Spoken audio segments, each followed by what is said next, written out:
All right, let's take a look at questions 1 and 2 on worksheet 3. It says a quarterback throws a pass to a receiver who catches it at the same height as the pass is thrown. The initial velocity of the ball is 15 meters per second at an angle of 60 degrees above the horizontal. So what this is saying is the person throws the ball, follows this parabolic path where it says it catches it at the same height as the pass is thrown. That just means delta y equals 0 meters. So that's what that's saying. So we're going to go from this point here to that point there. So question A asks us to calculate the initial horizontal component of the velocity. So what does this look like? If they give us this initial velocity, so this initial velocity of 15 meters per second at an angle of 60 degrees to the horizontal. So this is our velocity vector. So here is initial velocity, 15 meters per second. They give us an angle of 60 degrees above the horizontal.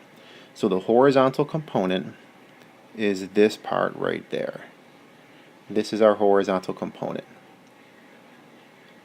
So I want Vx, remember this is our adjacent side. So this gives us, this is cosine theta equals adjacent over hypotenuse. In our case, our adjacent is our Vx. So I want cosine theta equals Vx over V. So if I want Vx, Vx equals V cosine theta, so 15 meters per second.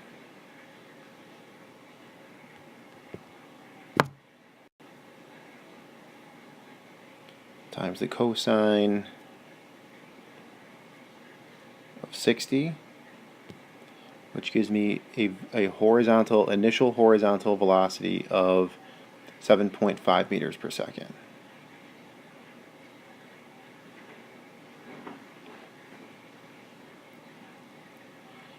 So part B asks for predict the velocity at the apex. So I noticed a lot of you guys had trouble with this question. So this is what this is asking. Saying, so if that person's throwing the ball, right? We know that at any given point, this parabolic arc, at any given point, it's got some velocity. It's got some x and it's got some y. It's got some velocity, so it's got some x and some y. Some x and some y. So at the very top, the velocity in the x is just this. It's just this 7.5 meters per second.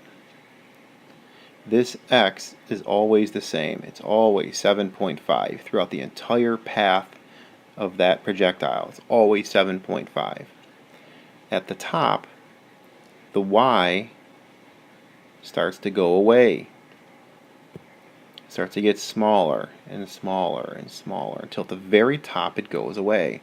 So at the apex, this velocity at the apex, or top, is just this 7.5.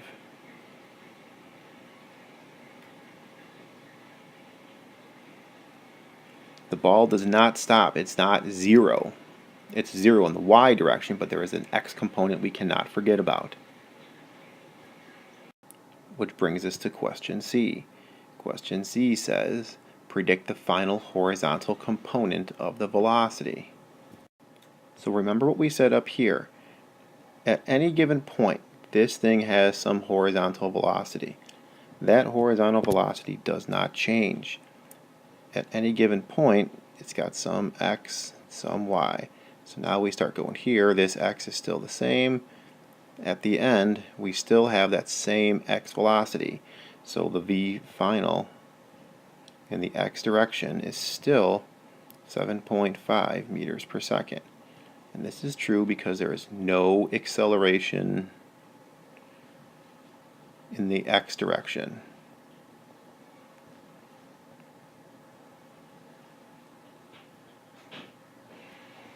No acceleration in the x direction.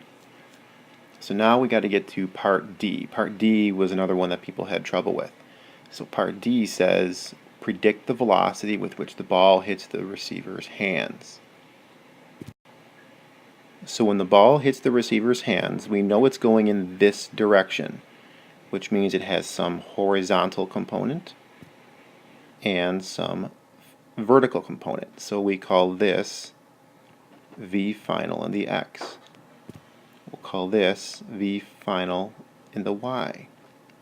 So what's our V final in the x? The V final in the x is this one right here. So this is 7.5 meters per second. The V final in the y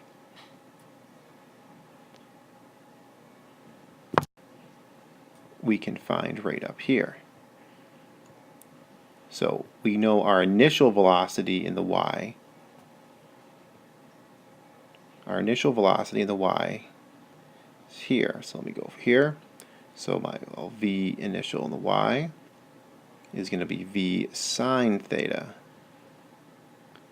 So 15 meters per second sine 60 gives me around 13 meters per second.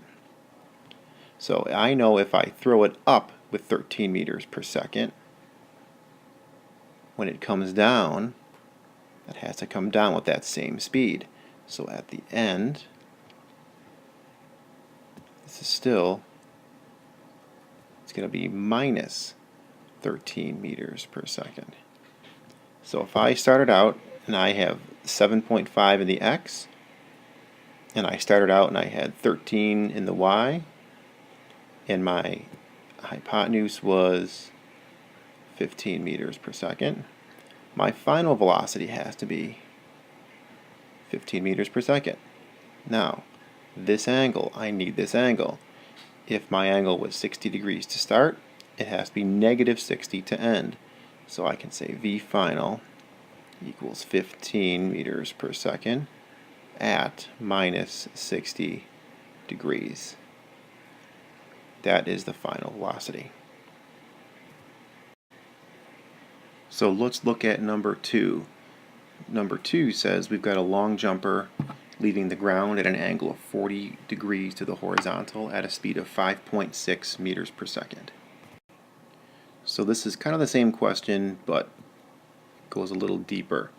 So part A asks us to find what's the maximum height the jumper reaches.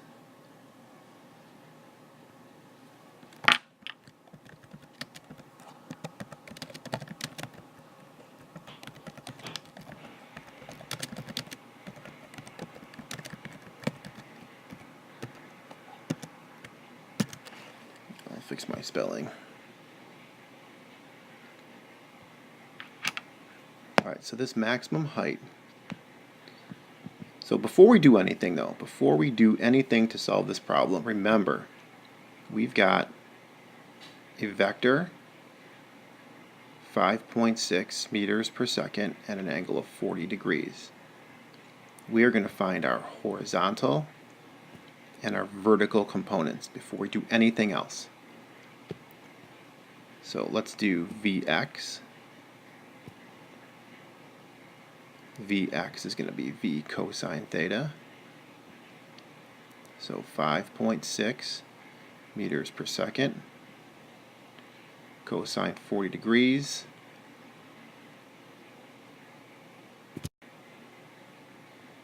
Gives me a velocity of 4.29 meters per second. If you wanted the 4.3, that's okay. So Vy is going to be V sine theta. 5.6 meters per second sine of 40 degrees gives me 3.6 meters per second. So this is my initial velocity in the y. This is my initial velocity in the x. From here on in, the rest of this problem is either going to be an x problem or a y problem. We have to use these numbers. We do not use that anymore. We are going to use either this or this. So the first one says the maximum height. So the maximum height is a y, so we're going to have to use this. And in the y direction, we have to use the big 5. So our initial velocity, 3.6. V final. So we're talking about the maximum height. The maximum height, the velocity of that person is 0. So we use 0. Acceleration, minus 10. Delta y is our unknown, and t is absent. So if we take a look, we've got VF, V naught, A, and delta y. So VF squared equals V naught squared plus 2A delta y. V final goes to 0, so I got minus V naught squared equals 2A delta y.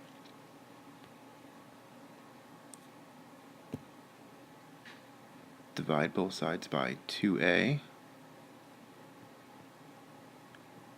Delta y equals minus V naught squared over 2A.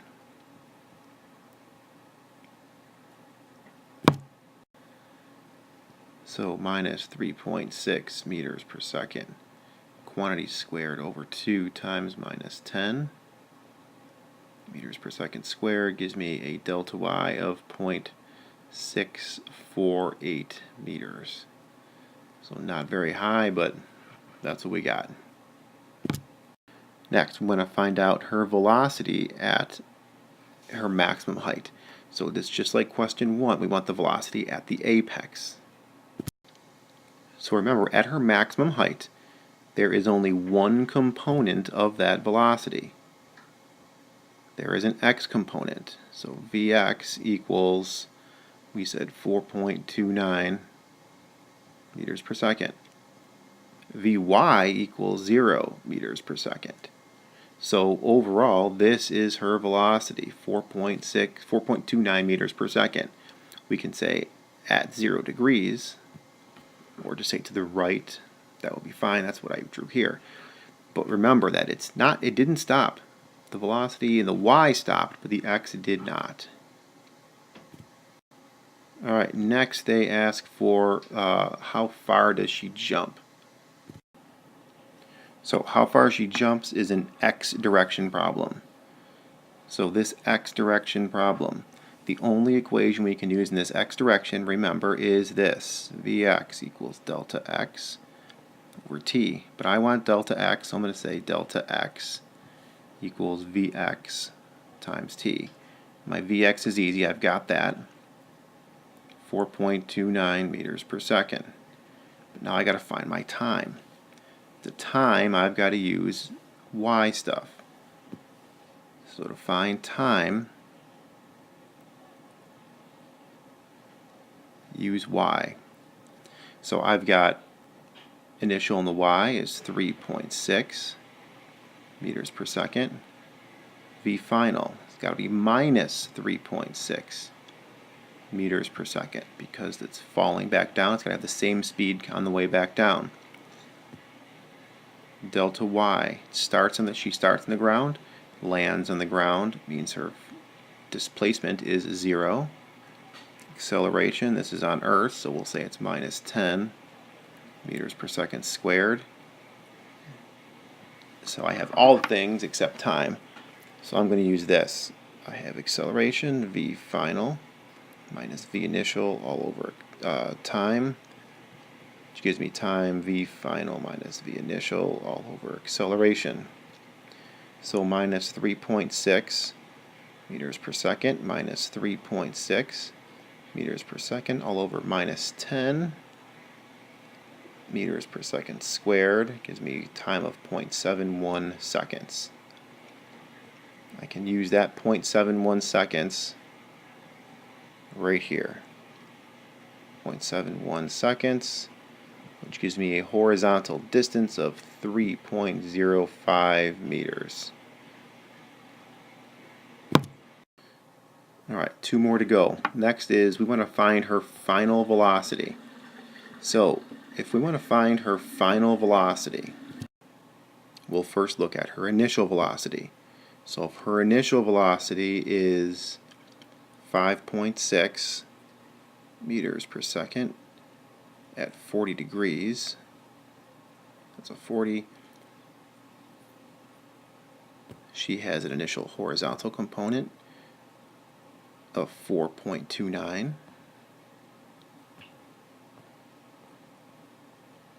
meters per second and a horizontal component of 3.6 meters per second. As time goes on, we know her horizontal component doesn't change, so her final in the x has to be 4.29. In the y direction, it has to be opposite with which we started. So if we start at 3.6, this is minus 3.6, which gives me the same hypotenuse. So if this is 5.6, that's got to be 5.6. If this is 40 degrees, this has to be minus 40 degrees. It goes below the x-axis. So I would write it like so, 5.6 meters per second at a minus 40 degrees. Alright, lastly, what's the acceleration? 0.7 seconds after she jumps. At any given point along this path, when she's in the air, there is only one acceleration. It's always straight down, and it's always a value of 9.81 meters per second squared. We will round to 10, so let's call it minus 10 meters per second squared. Alright, that is numbers 1 and 2. I will give you a chance in class to work on 3 and 4 if you're not happy with this grade on worksheet 3.